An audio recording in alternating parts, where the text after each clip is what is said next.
নমস্কার বন্ধুরা, মায়ের রন্ধনশালা এবং ব্লগার চ্যানেলে আপনাদের সবাইকে স্বাগত। তো বন্ধুরা, আজকে আমি আবারও একটা রেসিপি নিয়ে এখানে চলে এলাম। আজকে আমি মৌরলা মাছের রেসিপি বানাবো। তার জন্য আমি এখানে দেখুন আগে থেকে আমার মৌরলা মাছগুলো এখানে ভাজা ছিল। তো আমি এখানে মৌরলা মাছগুলোকে ভাজা এখানে নিয়ে নিয়েছি। আর এখানে দেখুন নিয়েছি আমি পেঁয়াজ কলি। তো আজকে আমি মৌরলা মাছের ঝালটা পেঁয়াজ কলি দিয়ে বানাবো। তো তার জন্য এখানে আমি এই রকম সাইজ করে পেঁয়াজ কলিটাকে কেটে ধুয়ে পরিষ্কার করে নিয়েছি। আর তার সাথে দেখুন এখানে নিয়েছি বেগুনটাকে এইভাবে লম্বা করে কেটে নিয়েছি। আর তার সাথে নিয়েছি আলু। তো আলুটাকেও আমি এইভাবে লম্বা করে কেটে নিয়েছি। আর এখানে নিয়েছি কিছুটা পেঁয়াজ, একটা বড় সাইজের পেঁয়াজকে একটু মোটা মোটা টুকরো করে ছোট করে কেটে নিয়েছি। আর এখানে নিয়েছি কিছুটা ধনিয়া পাতা। তো চলুন এর থেকে বেশি কথা না বলে আমি রান্নাটা কিভাবে করছি সেটা দেখা যাক। তো বন্ধুরা, আমি রান্নাটা করার জন্য একদম সরাসরি উনুনের কাছে চলে এলাম আর কড়াই বসিয়ে দিয়েছি। তো এখানে তেলটা গরম হয়ে গেছে।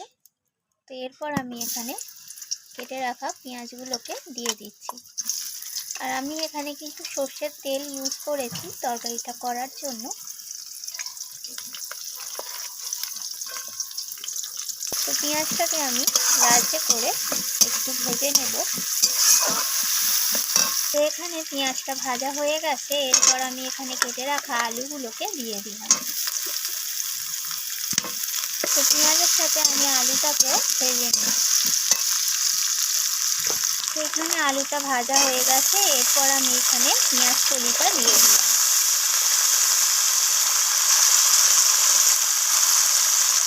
তো আলু আর পেঁয়াজ কলি দুটোকেই আমি ভেজে নিচ্ছি। তো এরপর আমি এখানে মশলা অ্যাড করে দিচ্ছি। প্রথমে দিলাম প্রয়োজন মতো হলুদ গুঁড়ো, এরপর দেবো ঝাল অনুযায়ী লাল লঙ্কার গুঁড়ো, আর দিয়ে দেবো এখানে জিরে গুঁড়ো। সমস্ত কিছু মশলা এইভাবে আমি পেঁয়াজ কলি আর আলুর সাথে কষিয়ে নিচ্ছি। এরপর আমি এখানে দিয়ে দিলাম রসুন বাটা হাফ চামচের মতো, আর দিয়ে দিলাম আদা বাটা। তো আদা রসুনটাকে আমি কষিয়ে নিচ্ছি সব কিছুর সাথে। এরপর আমি এখানে দিয়ে দিচ্ছি স্বাদ মতো লবণ।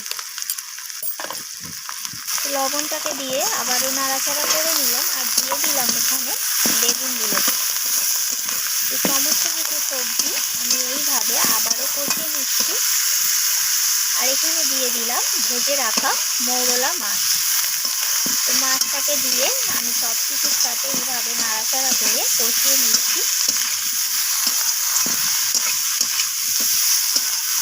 আর এখানে আমি দিয়ে দিলাম কেটে রাখা ধনিয়া পাতাগুলো। তো ধনিয়া পাতাটা দিয়ে আমি আবারও নাড়াচাড়া করে কষিয়ে নিচ্ছি। তো বেশ কিছুক্ষণ সময় ধরে মশলাটাকে কষিয়ে নিতে হবে এইভাবে। তো এখানে কষানো হয়ে গেছে সমস্ত কিছু, আর তেলও ছেড়ে দিয়েছে। তো এখন আমি এখানে জল অ্যাড করে দেবো।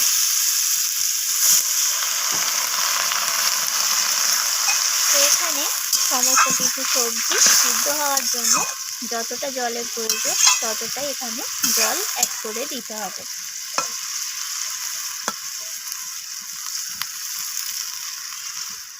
তো এরপর আমি এখানে কয়েকটা কাঁচা লঙ্কা অ্যাড করে দিলাম।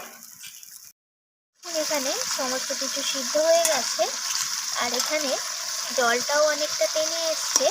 এরপর আমি এটাকে নামিয়ে নেব একটা পাত্রে। তো দেখুন এখানে তৈরি হয়ে গেল পেঁয়াজ কলি, বেগুন, আলু আর মৌরলা মাছ দিয়ে ঝাল। তো রান্নাটি কেমন লাগলো অবশ্যই আমাকে জানাবেন কমেন্ট করে। আর ভালো লাগলে তো একটা লাইক করে দেবেন। তো বন্ধুরা, এখানে দেখুন তরকারির কালারটা দারুণ এসছে। আর এখানে এটা দিয়েই কিন্তু এক থালা ভাত একদম নিমেষেই শেষ হয়ে যাবে।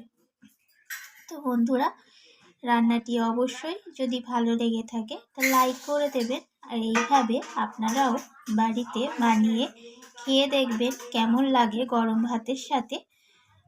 তো আমার চ্যানেলটিকে সাবস্ক্রাইব করে চ্যানেলটির পাশে থাকা অনুরোধ রইল। আমি আবারও ফিরে আসবো অন্য কোনো রেসিপি নিয়ে। আজকের মতো এইটুকু। ধন্যবাদ বন্ধুরা।